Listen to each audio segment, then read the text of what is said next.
तो हम लोग हेडिंग क्या लिखे हैं जी? वैद्युत आवेश। देखिए हम लोग शुरू कर रहे हैं क्लास 12 फिजिक्स में स्थिर विद्युत की। ये खंड क है। पूरा फिजिक्स कितने भाग में है? 2 भाग में है। एक खंड क है और एक खंड ख या अ ब भी कह सकते हैं। सेक्शन ए भाग 1 और भाग 2। भाग 1 में हमको पूरा इलेक्ट्रिसिटी के बारे में पढ़ना है और भाग 2 में पढ़ना है किसके बारे में? प्रकाशिकी के बारे में, ऑप्टिक्स के बारे में पढ़ना है। तो खंड जो आपका पहला सेक्शन है, इस पहले सेक्शन में पहला यूनिट है स्थिर विद्युत की। इलेक्ट्रोस्टैटिक्स जो बोर्ड परीक्षा में कितने नंबर का पूछेगा? 8 नंबर का पूछेगा यह। और इसमें 4 लेसन है। माने इस यूनिट में कितने लेसन है? 4 लेसन या 5 लेसन होंगे इसमें, जो कि 8 नंबर में पूछे जाएंगे। तुम लोग एक लेसन ही ना समझ रहे थे कि एक लेसन है अकेले 8 नंबर का पूछेगा? नहीं, इसमें 4 या 5 लेसन होंगे और वो मिला के पूरा 8 नंबर है। मतलब हम लोग का जो एक ये यूनिट है, ये यूनिट कितने का पूछेगा? 8 नंबर का पूछेगा। इस यूनिट का पहला लेसन है विद्युत आवेश तथा क्षेत्र। तो सबसे पहले हमको इसमें यही जानना है कि विद्युत आवेश किसे कहते हैं। ठीक, तो आप लोगों का पहला हेडिंग क्या है? विद्युत आवेश या वैद्युत आवेश, दोनों एक ही चीज है। विद्युत कहिए चाहे वैद्युत कहिए, वैद्युत आवेश। देखिए वैद्युत आवेश की जो कल्पना है वो लगभग 2800 वर्ष पूर्व, 2800 नहीं, कुछ किताब में 2700 वर्ष लिखता है, कुछ किताब में 2800 वर्ष लिखता है, ज्यादा किताब में लिखता है 2600 वर्ष पूर्व। कितने वर्ष पूर्व? 2600 वर्ष पूर्व। हम लोग ऐसे कह सकते हैं ना कि सन जो शुरू हुआ इसके 600 पहले। अभी सन कितना चल रहा है? 2022 चल रहा है ना। तो 2022 से पहले 2021, 2021 से पहले 2020, ऐसे करते करते शुरू हुआ होगा। एक से ना शुरू हुआ होगा, 1 2 3 4 ऐसे 5 बढ़ते बढ़ते बढ़ते बढ़ते आज हम लोग कहाँ तक आ गए हैं? 2022 तक। हम लोग 21वीं सदी में जी रहे हैं, 21वीं सदी में। और ये जो घटना हम बता रहे हैं वैद्युत आवेश की कल्पना की, यह इसका तो है ही नहीं, इससे भी 600 वर्ष पहले, इसी को बोलते हैं ईसा पूर्व। ईसा पूर्व कहा जाता है। ईसा पूर्व मतलब जो सन चल रहा है ना, इससे पहले की बात हो रही है। तो ईसा पूर्व, 600 ईसा पूर्व, 600 ईसा पूर्व का मतलब कि आपका सन चालू होने से कितना वर्ष पहले? 600 वर्ष पहले। एक वैज्ञानिक थे जिनका नाम है थेल्स। क्या नाम है? थेल्स। थेल्स ने सबसे पहले आवेश के बारे में उन्होंने ज्ञात किया था। बहुत बड़ा एक्सपेरिमेंट तो इन्होंने नहीं किया था, लेकिन फिर भी शुरुआत यहीं से हुआ, थेल्स से हुआ। थेल्स ने क्या किया था कि आबनूस की लकड़ी और बिल्ली की खाल को आपस में रगड़ा था। आबनूस और क्या था उसमें? बिल्ली की खाल। तो आबनूस और बिल्ली की खाल को उन्होंने क्या किया? आपस में रगड़ा। किसने रगड़ा? थेल्स ने। कितने समय की बात है वह? 2600 वर्ष पहले। यानी तो ऐसे कह सकते हैं 600 ईसा पूर्व, माने सन चालू होने से कितना साल पहले? 600 साल पहले। बहुत लंबा टाइम है। तो उन्होंने आबनूस और खाल को आपस में क्या किया? ऐसे रगड़ा। इस तरह से, अभी तो हम लोग का प्लास्टिक है, ऐसे उन्होंने क्या किया? रगड़ा। और जब उन्होंने रगड़ा तो उन्होंने यह देखा कि उस आबनूस जो था उसमें छोटे छोटे हल्के हल्के पदार्थों को आकर्षित करने का क्या आ गया? गुण आ गया। जैसे अगर आप लोग जो कलम लिए हैं, कलम को बाल में अगर 1 मिनट तक रगड़े तो कागज के छोटे छोटे टुकड़े को क्या कर लेता है? खींच लेता है, आकर्षित करने लगता है ना। ठीक यही चीज हुआ था थेल्स के समय में। तो थेल्स ने इन दोनों को आपस में रगड़ा और छोटे छोटे पत्तों को, छोटे छोटे हल्के एकदम टुकड़ों को उन्होंने देखा कि ये क्या कर रहा है? उसको आकर्षित कर रहा है। और इस आकर्षण को और ज्ञात करने के लिए बाद में एक और साइंटिस्ट थे जिनका नाम था गिलबर्ट। क्या नाम था? गिलबर्ट। ये लगभग 1600 की बात है, सन 1600 आपका जो भी है। कितने सन की बात है? सन 1600। देखिए इन्होंने बहुत ज़्यादा मतलब वो रिटेन में कुछ लिखा नहीं था। इन्होंने इस गुण का पता लगाया था कि जब अवनुष को और खाल को आपस में क्या होगा, रगड़ेंगे, तो इस यह क्या करेगा, छोटे छोटे वस्तुओं को अपने तरफ क्या करने लगेगा, आकर्षित करने लगेगा। इन्होंने ये चीज़ बताया था कि जब रगड़ते हैं तो इसमें एक तरह का आकर्षण बल कार्य करने लगता है। लेकिन इस पर और ज़्यादा एक्सपेरिमेंट कब किया गया, सन 1600। किसने किया था, गिलबर्ट ने। इनको डॉक्टर गिलबर्ट भी कहा जाता है। उस समय सन 1600 में जो वहाँ की रानी थी एलिजाबेथ उनका नाम था, उनके ये पर्सनल डॉक्टर थे। अब ये पता ना किस प्रकार के डॉक्टर थे खोज किए किस में, फिजिक्स में। तो गिलबर्ट ने क्या किया कि उन्होंने अवनुष को और खाल को तो रगड़ा ही रगड़ा, साथ में थोड़ा सा पदार्थ को भी चेंज किया। जैसे कांच ले लिया, कांच, और इसके बाद ले लिया रेशम। कांच भी लिया और क्या लिया, रेशम। गंधक भी उन्होंने लिया जिसको हम सल्फर कहते हैं। अन्य कई पदार्थों को उन्होंने लेकर और एक्सपेरिमेंट किया, तो देखा कि जब इनको भी आपस में रगड़ा जा रहा है ना, तो कांच भी छोटे छोटे टुकड़ों को अपने तरफ क्या कर ले रहा है, आकर्षित कर ले रहा है। तो इन्होंने अवनुष और बिल्ली की खाल पर एक्सपेरिमेंट किया था, सेम चीज़। और इसी एक्सपेरिमेंट के बारे में गिलबर्ट ने भी किया, लेकिन उन्होंने कांच और क्या लिया था, रेशम। तो कांच में भी वही गुण आ रहा था जो किसमें था, अवनुष में था। कुल मिला के जब रगड़ा जा रहा था तो ये दोनों एक दूसरे दोनों छोटे छोटे पदार्थों को क्या कर दे रहे थे, आकर्षित कर दे रहे थे। इसके बाद ये एक किस सन की बात है, सन 1600। इसके बाद सन 1646 में एक और साइंटिस्ट आया जिनका नाम था थॉमस ब्राउन। 1646 में एक और साइंटिस्ट हुए जिनका नाम क्या था, थॉमस ब्राउन। थॉमस ब्राउन ने भी सेम एक्सपेरिमेंट किया, अवनुष की लकड़ी और खाल, फिर कांच और रेशम। तो उन्होंने भी यही देखा कि यह छोटे छोटे टुकड़ों को, छोटे छोटे मतलब हल्के पदार्थों को एकदम क्या कर ले रहा है, आकर्षित कर ले रहा है। तब सन 1646 में थॉमस ब्राउन ने कहा कि ये जो किसी वस्तु को, छोटे छोटे टुकड़ों को, हल्के वस्तुओं को आकर्षित करने का गुण है, इस गुण का नाम क्या उन्होंने रखा, आवेश। समझ में आया? तो आप सबसे पहले समझ आइए कि आवेश किसी पदार्थ का नाम नहीं है। आवेश किसका नाम है, गुण का नाम है। किस प्रकार का गुण है वह, आकर्षित करने का जो गुण है ना, इस गुण का नाम उन्होंने क्या रखा, आवेश रखा। किसने रखा इसका नाम आवेश, थॉमस ब्राउन ने। सबसे पहले इस पर एक्सपेरिमेंट किसने किया था, थेल्स ने इस आकर्षण का पता लगाया था। उसके बाद डॉक्टर गिलबर्ट ने इस एक्सपेरिमेंट को और आगे बढ़ाया और उन्होंने थोड़ा सा पदार्थ को बदल दिया कि अब रगड़ के देखते हैं कि क्या आकर्षित कर रहा है कि नहीं कर रहा है। तो वहाँ भी आकर्षण हो रहा था। उसके बाद उसके 46 साल बाद सन 1646 में थॉमस ब्राउन ने क्या इसका नाम दिया, इस आकर्षण बल को कौन सा नाम दिया, इसी आकर्षण बल का नाम क्या दिया, आवेश। और जिस समय की ये बात है उस समय आवेश अभी गति नहीं कर रहा था, आवेश अभी स्थिर था। अभी नया के हिसाब से बात करें तो जब आवेश गति करता है तो विद्युत धारा बहने लगता है, बता है ना। तो उस समय तो अभी विद्युत धारा का खोज नहीं हुआ था, अभी केवल आवेश का ही खोज हुआ था। तो अभी हम लोगों का जो ये आवेश है ना, जो आकर्षण हो रहा है, इस ये गुण है, अभी क्या है, ये स्थिर है। तो इस तरह से आवेश शब्द सबसे पहली बार यूज में आया। तो उस समय आवेश का मतलब क्या समझा जाता था, आकर्षण। आवेश क्या एक तरह का गुण है, आवेश एक तरह का क्या है, गुण है। और कौन सा गुण है, किसी वस्तु को आकर्षित करने का गुण कौन है, आवेश है। और डेफिनेशन में कुछ इसी प्रकार से दिया गया कि जब हम अवनुष को और बिल्ली की खाल को आपस में रगड़ते हैं तो अवनुष छोटे छोटे हल्के पदार्थों को अपनी तरफ क्या करने लगता है, आकर्षित करने लगता है। तो उसके आकर्षित करने के इस गुण को क्या कहते हैं, आवेश कहते हैं। ये हो गया, इसमें किसी को समस्या नहीं है। ये इसका समझ लीजिए कि इतिहास है, इसको हम लोग को लिखना उखना नहीं है, क्या फायदा है लिखने से, परीक्षा में पूछना नहीं करेगा। लेकिन जानना है कि इसका शुरुआत कहाँ से हुआ।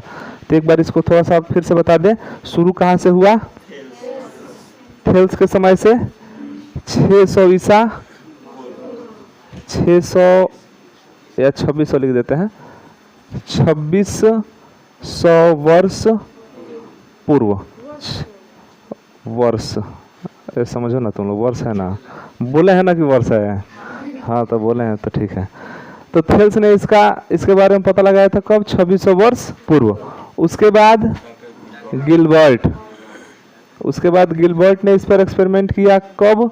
1600 में। ये तो बहुत बात का चीज हो गया ना, 1600 में। इसके बाद थॉमस ब्राउन ने सन 1646 में एक्सपेरिमेंट किया और नाम क्या दिया? आवेश नाम दिया। नाम क्या रख दिया? आवेश। इसके बाद इस पर बहुत सारा एक्सपेरिमेंट हुआ और बाद में इसमें सबसे ज़्यादा प्रोग्रेस तब हुआ जब 1857 में जे टॉमसन के द्वारा इलेक्ट्रॉन का खोज किया गया। समझे? इसी से ना खोज हुआ था 1857 में। तो जे टॉमसन के द्वारा जब इलेक्ट्रॉन का खोज हुआ तो उन कारणों का पता चल गया जिसके कारण ये छोटे छोटे टुकड़ों को क्या कर रहे थे? आकर्षित कर रहे थे। आकर्षित कर रहा था तो नाम तो दे दिया गया कि आवेश है, लेकिन कोई पूछ दे कि क्यों आकर्षित कर रहा है, आखिर रगड़ रहा है तो उसमें क्या हो रहा है, क्या आकर्षण हो रहा है? कुछ तो हो रहा होगा, उसमें कुछ तो परिवर्तन हो रहा होगा।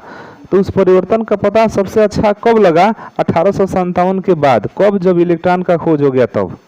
ठीक। तो ये तो इसका इतिहास रहा कि हम जब इसको रगड़ते हैं तो इसमें आकर्षण का गुण आ जाता है। उसी गुण को उन्होंने कौन सा नाम दिया था? आवेश। अब थोड़ा नए वाले तरीके समझ लेते हैं कि आवेश क्या है, नए वाले मॉडर्न के हिसाब से। तो नए एक्सपेरिमेंट के हिसाब से देखें जो कि वर्तमान में चल रहा है, और इलेक्ट्रॉन के खोज हो जाने के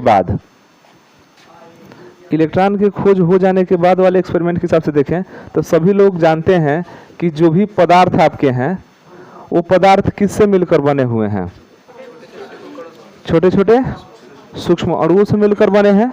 अणु कह सकते हैं आप कि छोटे छोटे अणु से मिलकर बने हैं। अच्छा, पिछले वाले में तो कोई समस्या है नहीं। शुरू हुआ थेल्स के समय में, थोड़ा सा उसमें प्रोग्रेस हुआ गिलबर्ट के समय, और ब्राउन ने जो है और अच्छे से उसका नाम रख दिया। और उसमें सबसे ज़्यादा प्रोग्रेस 1857 के बाद हुआ जब इलेक्ट्रॉन का खोज हो गया। तो हम लोग को जो लिखने वाला काम करेंगे तो उतना इतिहास भूगोल उसका नहीं लिखेंगे, मेन टॉपिक को लिखेंगे। तो नए वाले के हिसाब से देखें कि आवेश क्या है। तो कोई भी पदार्थ किससे मिलकर बना हुआ है? अणु से बना हुआ है। और ये अणु किससे मिलकर बना है? परमाणु से। ये बात सभी लोग जानते हैं, केमिस्ट्री में पढ़े भी है। और परमाणु किससे मिलकर बना हुआ है? इलेक्ट्रॉन, प्रोटॉन और इसी को हम लोग मूल कण भी कहे थे। ये 3 मूल कण है, इलेक्ट्रॉन, प्रोटॉन और न्यूट्रॉन। आप ये भी जानते हैं कि परमाणु गोल होता है, बीच में नाभिक होता है, इसी नाभिक में प्रोटॉन और न्यूट्रॉन होते हैं, और यहाँ पर जो वृत्तीय कक्षा होती है नाभिक के चारों ओर, इसी में इलेक्ट्रॉन चक्कर लगाते हैं। पता है ना? तो ये भी पता होगा कि कभी कभी विषम परिस्थितियों में या कभी कभी इसको ऊर्जा दिया जाता है ना, तो यह इलेक्ट्रॉन बाहर भी निकल जाता है। अंतिम कक्षा से इलेक्ट्रॉन बाहर निकल जाते हैं ना, इस तरह का कंडीशन बहुत सारा हुआ था। सोडियम में भी आप लोग देखें कि Na जो है Na प्लस बनाता है। Na क्या बनाता है? Na plus. ताकि इलेक्ट्रॉन त्यागता है तभी तो बनाता है। हम लोग किसको समझ रहे हैं? आवेश को। तो जैसे हम सोडियम का लिख रहे हैं Na, परमाणु क्रमांक कितना होता है? 11 परमाणु क्रमांक। इलेक्ट्रॉनिक विन्यास कोई बताएगा इसका? 281 होता है। अब 1s2 2s2 वैसे भी निकालेंगे तो लास्ट में वही होगा। माने इसका मतलब यह है ना कि पहले कक्षा में 2 इलेक्ट्रॉन, दूसरे कक्षा में 8 इलेक्ट्रॉन, तीसरे कक्षा में 1 इलेक्ट्रॉन। मतलब कि यहाँ बीच में नाभिक हो गया। इस नाभिक में आपका प्रोटॉन और न्यूट्रॉन है, और पहला कक्षा यह हो गया तो इसमें 2 इलेक्ट्रॉन हो गए। दूसरा कक्षा 8 इलेक्ट्रॉन, 1 2 3 4 5 6 7 8। इसमें भी कितना हो गया? 1 हो गया। अब बताइए कि इस परमाणु को अगर अस्थाई होना होगा तो इसको क्या करना पड़ेगा, इसको अंतिम कोष में कितना इलेक्ट्रॉन चाहिए, अंतिम कोष में भी और 7 चाहिए ना, अंतिम कोष में तो ऐसे 8 होना चाहिए, तो एक तो इसके पास है, मतलब इसके पास कमी कितने की है, तो क्या यह अकेला 7 को ले आ सकता है, नहीं, तो इसके पास संभावना यही है कि यह अपना इलेक्ट्रॉन क्या कर देगा, त्याग कर देगा। तो जब अपना इलेक्ट्रॉन त्यागेगा तो यह अस्थाई हो जाएगा। तो इलेक्ट्रॉन जब त्यागा तो बताइए इसके पास किसकी संख्या बढ़ गई, धन का संख्या बढ़ा कि ऋण का संख्या बढ़ा।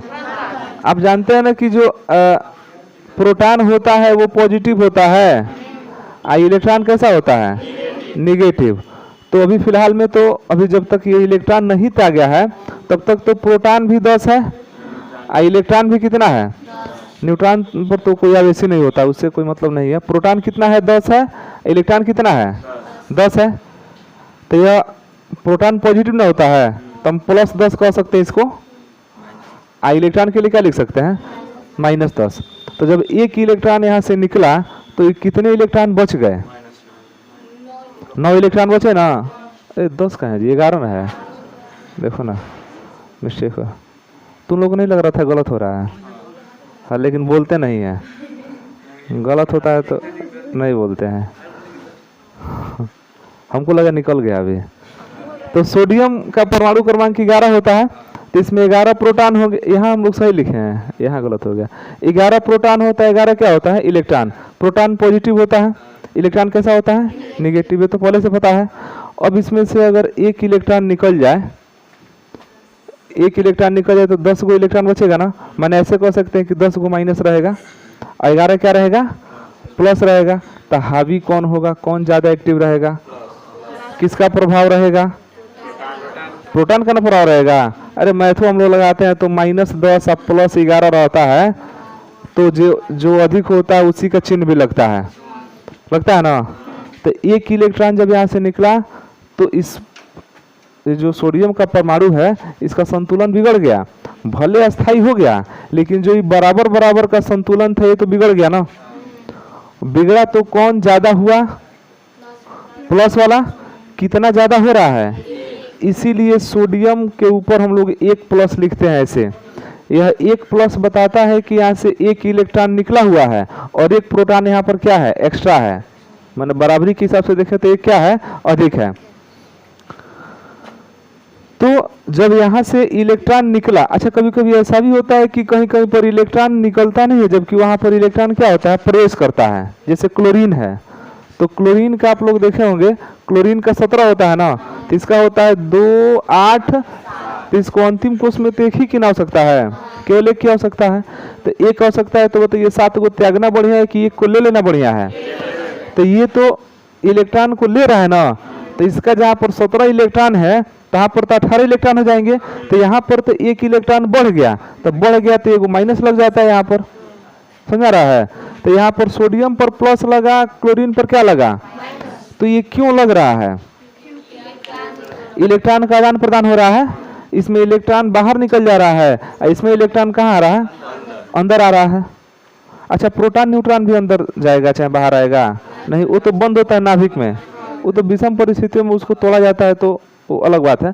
लेकिन फिलहाल सामान्य परिस्थिति में तो हमको प्रोटॉन से कोई मतलब है नहीं, ये नाभिक में पूरा क्या रहेगा, बंद रहेगा। तो यहाँ पर बाहर जाने और आने का काम कौन कर रहा है, इलेक्ट्रॉन।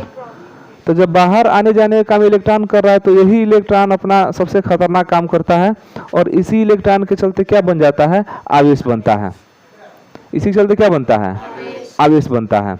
मतलब कि जब इलेक्ट्रॉन बाहर गया तो यहाँ पर प्रोटॉन एक एक्स्ट्रा हो गया। अच्छा एक इलेक्ट्रॉन गया तो 1+ एक्स्ट्रा हुआ, 2 गया होता तो 2+। जैसे आप मैग्नीशियम ले लेंगे ना, मैग्नीशियम तो उस सोडियम के बाद 12 नंबर पर होता है मैग्नीशियम, तो उसका होता है 2, 8, 2। तो यह अंतिम कोष से कितना इलेक्ट्रॉन त्यागेगा, तो Mg पर कितना प्लस आएगा, 2+ आएगा। ये जो आप प्लस देख रहे हैं ना, इसी प्लस को आज के भाषा में हम लोग क्या बोलते हैं, आवेश बोलते हैं। तो ये धन आवेश बन जाता है, यह वाला कौन सा आवेश बन जाता है। तो ये बताइए धन आवेश कब बन रहा है, जब इलेक्ट्रॉन बाहर जा रहा है तब धन आवेश बन रहा है। और ऋण आवेश कब बन रहा है, जब इलेक्ट्रॉन ग्रहण कर रहा है ये समझ में आया कि धन कब बन रहा है, ऋण कब बन रहा है। यही काम हो रहा था कब, जब वो उसको रगड़ा जा रहा था तब।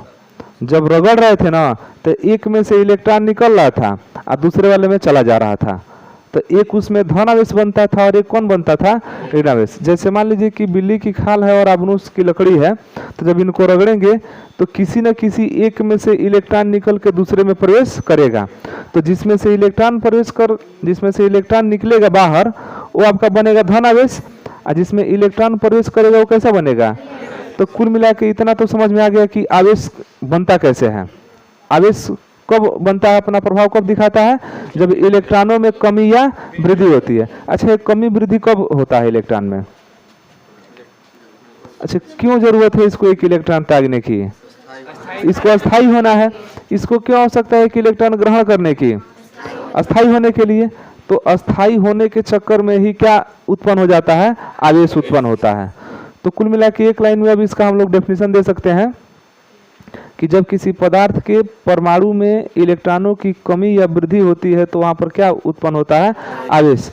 और ये आवेश कितने तरह से उत्पन्न हो रहा है, इसीलिए कहते हैं कि आवेश कितने प्रकार का होता है, 2 प्रकार का होता है। एक आवेश हो गया धन आवेश और एक हो गया, ये जो धन आवेश और ऋण आवेश 2 तरह के आवेश का कंसेप्ट था, ये बेंजामिन फ्रैंकलिन ने दिया था।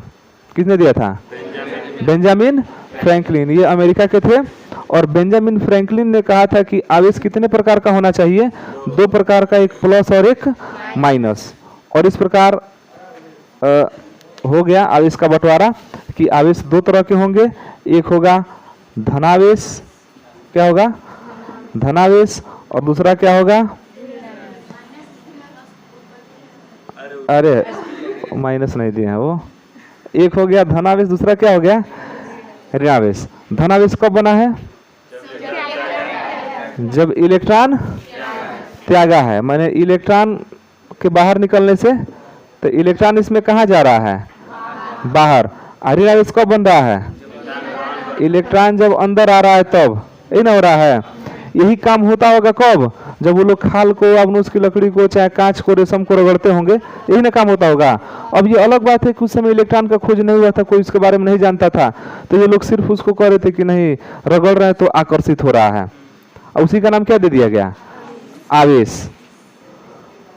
और वही आवेश आगे चल के कितने तरह का हो गया, 2 तरह का, धनावेश और। अब यहाँ पर एक चीज और कंफर्म हो गया कि अब आवेश का मूल कारण कौन है। आवेश किसके चलते उत्पन्न हो रहा है, इलेक्ट्रॉन के चलते उत्पन्न हो रहा है। आवेश किसके चलते उत्पन्न हो रहा है, इलेक्ट्रॉन के चलते। और इलेक्ट्रॉन को तो हम लोग गिन सकते हैं, इसका मतलब आवेश की भी माप किया जा सकता है। नहीं समझ रहे हैं, हम इलेक्ट्रॉन को गिन सकते हैं ना, माप सकते हैं उसको। इसका मतलब किसको माप सकते हैं, आवेश को भी हम लोग क्या कर सकते हैं, माप सकते हैं। अच्छा, मापा गया है तभी तो इलेक्ट्रॉन का आवेश कहा गया है 1.6 × 10⁻⁻19 कूलाम ऋण आवेश होता है। इलेक्ट्रॉन का आवेश कितना होता है, 1.6 × 10⁻⁻19 होता है ना। अब प्रोटॉन का भी इतना ही होता है, बस उसका क्या होता है, प्लस हो जाता है। तो ये क्या है, आवेश है। वो किसको नापा गया है, आवेश को। और आवेश को जब मापा जाता है तो उसका मात्रा क्या होता है, कूलाम भी एक साइंटिस्ट है। इनका नियम भी हम लोग को क्या करना है, पढ़ना ही है। कूलाम का नियम पढ़ेंगे इसी लेसन में। ये जब आवेश कंप्लीट हो जाएगा तो हम लोग किसका नियम पढ़ेंगे, कूलाम का नियम पढ़ेंगे। तो आवेश के बारे में क्या समझे, आवेश की कल्पना कब से की गई थी, 2600 वर्ष पूर्व। किसने इसको एक्सपेरिमेंट में देखा था सबसे पहले, थेल्स ने। उसके बाद सन 1600 में डॉक्टर गिलबर्ट ने इस पर और एक्सपेरिमेंट किया। उसके बाद सन 1646 में थॉमस ब्राउन ने और ज़्यादा एक्सपेरिमेंट किया और उन्होंने इसका नाम क्या रख दिया, आवेश रख दिया।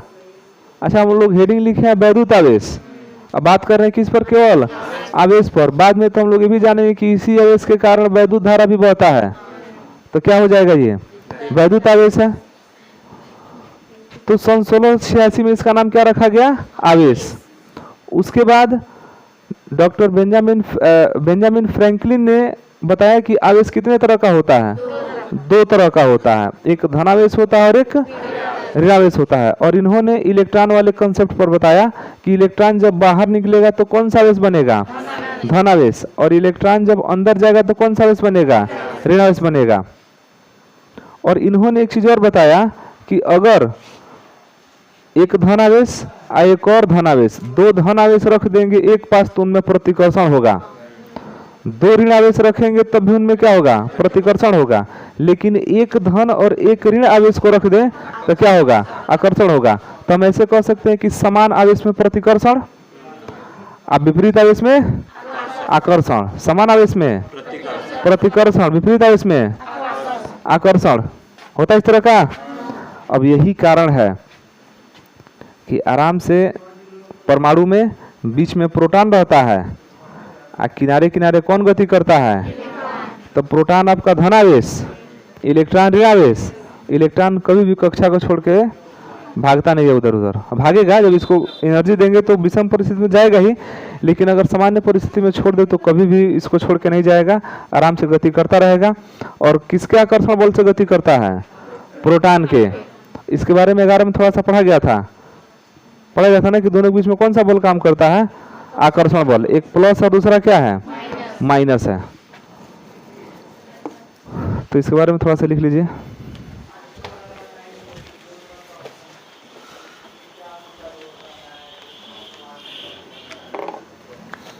हेडिंग क्या लिखे हैं?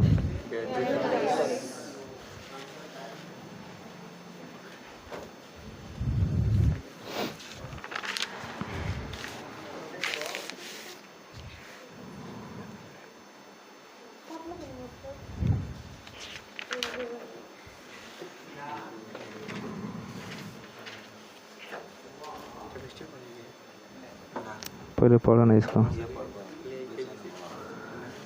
लिखिए लगभग 2600 वर्ष पूर्व, लगभग 2600 वर्ष पूर्व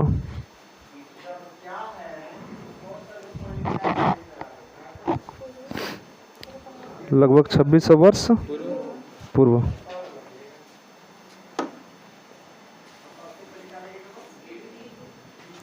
थेल्स ने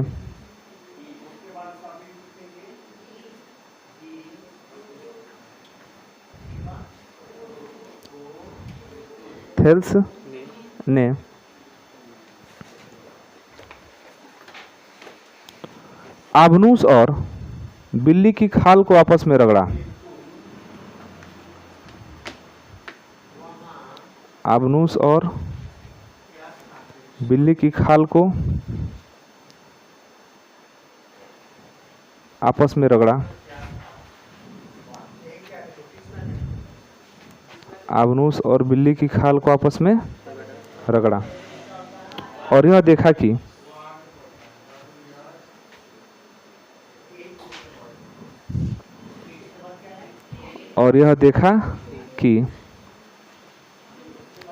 आभनूस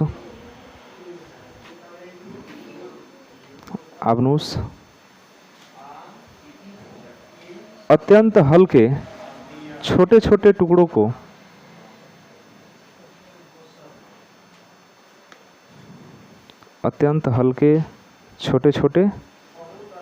को आकर्षित कर रहा है। अत्यंत हल्के छोटे छोटे टुकड़ों को आकर्षित कर रहा है। हो गया?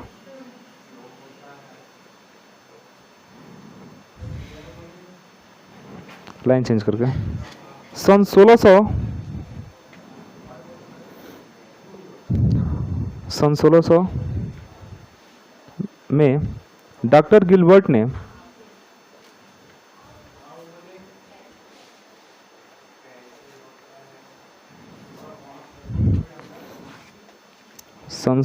डॉक्टर गिलबर्ट ने यही प्रयोग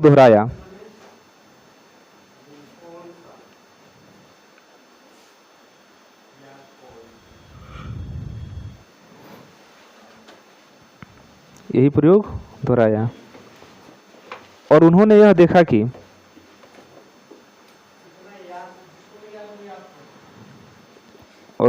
देखा कि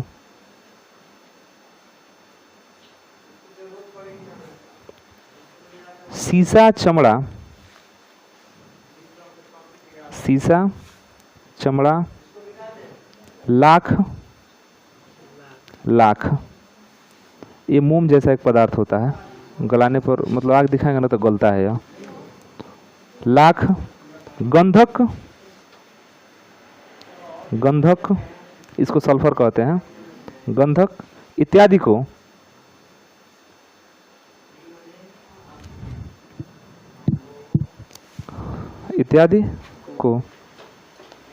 उपयुक्त पदार्थों के साथ रगड़ा जाता है तो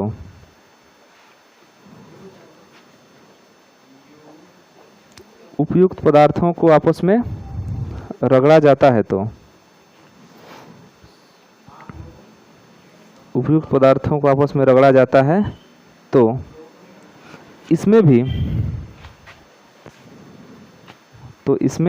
भी इलेक्ट्रॉन को रुको इलेक्ट्रॉन नहीं, तो इसमें भी हल्के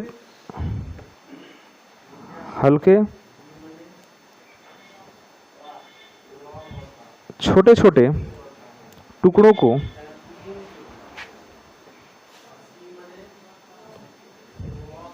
आकर्षित करने का गुण आ जाता है।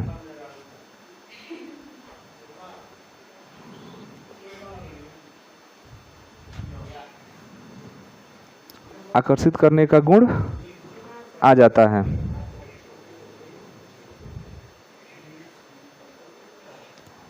हो गया, गुण आ जाता है। इसी गुण को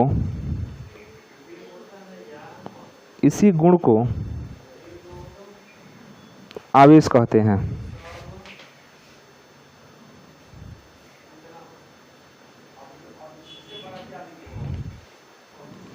इसी गुण को आवेश कहते हैं, जिसे सन 1646 में, तो इसको हम कह सकते हैं आधुनिक परिभाषा। संचित रहो। आवेश का नया परिभाषा। तो पुराना परिभाषा में कुछ खास नहीं था, खास यही था कि जब रगड़ते हैं तो उसमें आकर्षण या प्रतिकर्षण करने क्या आता है, गुण आ जाता है। इसी गुण को हम क्या बोलते हैं, आवेश बोलते हैं। नया जो परिभाषा है यह इलेक्ट्रॉन के आधार पर दिया गया, क्योंकि इस समय तो पता हो गया था ना कि इलेक्ट्रॉन के कारण ही हो रहा है। तो नया परिभाषा में यह कहा गया कि आवेश किसी वस्तु का वह गुण है, ध्यान देना, आवेश किसी वस्तु का वह गुण है जो विद्युत तथा चुंबकीय प्रभाव उत्पन्न करता है। आवेश किसी वस्तु का वह गुण है जो विद्युत तथा चुंबकीय प्रभाव उत्पन्न करता है। थोड़ा सा क्लास 10th के हिसाब से अगर देखें तो आप लोग पढ़े होंगे कि आवेश प्रवाह के समय दर को विद्युत धारा कहते हैं। पढ़े है ना परिभाषा विद्युत धारा का, और वहाँ पर फार्मूला बनाए होंगे I = Q/T, याद है, I = Q/T। तो वहाँ पर लिखा गया था कि आवेश प्रवाह के समय दर को विद्युत धारा कहते हैं। मन इसका मतलब यह हुआ कि 1 सेकेंड में जितना आवेश बहेगा वही क्या है, विद्युत धारा है। इसका मतलब कि आवेश विद्युत प्रभाव उत्पन्न कर रहा है। आवेश बहेगा तो क्या उत्पन्न होगा, विद्युत धारा उत्पन्न होगा। 10 में पढ़ा गया था ना, आवेश बहेगा तो क्या उत्पन्न होगा, विद्युत धारा उत्पन्न होगा। क्लास 10th में आप ये भी पढ़े थे कि जब किसी चालक तार में विद्युत धारा प्रवाहित करते हैं तो उसके चारों ओर चुंबकीय क्षेत्र उत्पन्न हो जाता है। पढ़े है ना, विद्युत धारा का चुंबकीय प्रभाव, लेसन का नाम था विद्युत धारा का। और वहां पर हम लोग ओस्टेड का एक्सपेरिमेंट पढ़े होंगे, भूल गया है, कोई बात नहीं है, अभी याद आएगा सब। इतना जानते हैं ना कि आवेश के चलते विद्युत उत्पन्न होगा, और जब विद्युत धारा बहेगा तो वहां पर चुंबकीय प्रभाव भी उत्पन्न होगा। तो बाद में डेफिनेशन यह बनाया गया कि आवेश किसी पदार्थ का वह गुण है या आवेश वह है जो विद्युत और चुंबकीय क्षेत्र या विद्युत या और चुंबकीय प्रभाव उत्पन्न करता है, उसी को हम क्या कहेंगे, आवेश। और जो यह प्रभाव उत्पन्न नहीं करेगा क्या वो आवेश कहलाएगा, नहीं। आवेश जब गति करेगा तो विद्युत धारा बहेगा, और जब जब विद्युत बहता है तो क्या उत्पन्न होता है, चुंबकीय प्रभाव उत्पन्न होता है। इसका लाइव एग्जाम्पल देखना हो तो कोई देखे हो, विद्युत का चुंबकीय प्रभाव, मोटर तुम लोग के सामने है, विद्युत धारा के चुंबकीय प्रभाव पर ही तो काम करता है। और नहीं देखो, वो तो सुने होगे कि कोई को शॉर्ट जाते हैं सब लाइन में, करंट, हाँ पोल में शॉर्ट जाते हैं, तो पोल में शॉर्ट जाते हैं तो वहाँ पर ही ना काम होता है। विद्युत धारा इतना हैवी हो जाता है, हाई वोल्टेज हो जाता है कि चुंबकीय प्रभाव ज़्यादा हो जाता है, और चुंबकीय प्रभाव होगा तो बस आकर्षण वो खींच लेगा आदमी को। क्या हो गया? तो आवेश वह है जो विद्युत और चुंबकीय प्रभाव उत्पन्न करता है। आवेश कितने तरह का होता है? दो तरह का होता है, धन आवेश और धन आवेश कब होगा? इलेक्ट्रॉन बाहर जाएगा। मैंने ऐसे कह सकते हैं कि जब पदार्थ में इलेक्ट्रॉन की कमी होगी तो वहां पर धन आवेश हो जाएगा, और इलेक्ट्रॉन की वृद्धि होगी तो ऋण आवेश हो जाएगा। ये किसने दिया था धन आवेश और ऋण आवेश? किसने बताया था? Benjamin Franklin. किसने बनाया था? ब्राउन ने तो नाम रखा था कि आवेश है, लेकिन आवेश दो प्रकार का होता है, बेंजामिन फ्रैंकलिन ने बताया था। तो आवेश कितने तरह का हो गया? दो तरह का। एक हो गया धन आवेश और एक हो गया, इसमें इलेक्ट्रॉन की कमी होती है, बाहर जाएगा तो कमी ना होगा, और इसमें इलेक्ट्रॉन की क्या होती है? वृद्धि होती है। इतना तो क्लियर है। और आवेश को मापते किस में है? कूलाम में। मैंने कह सकते हैं कि आवेश का मात्रक क्या होता है? कूलाम होता है। कूलाम नाम के जो वैज्ञानिक हैं उन्होंने इस पर एक्सपेरिमेंट किया था, तो उन्हीं के नाम पर दे दिया गया कूलाम। लिखिए, किसी वस्तु को कैसे आवेशित किया जाता है। तो अब हम लोगों का अगला हेडिंग होगा आवेशन की विधियां। आवेशन की विधियां लिखे नहीं, आवेशन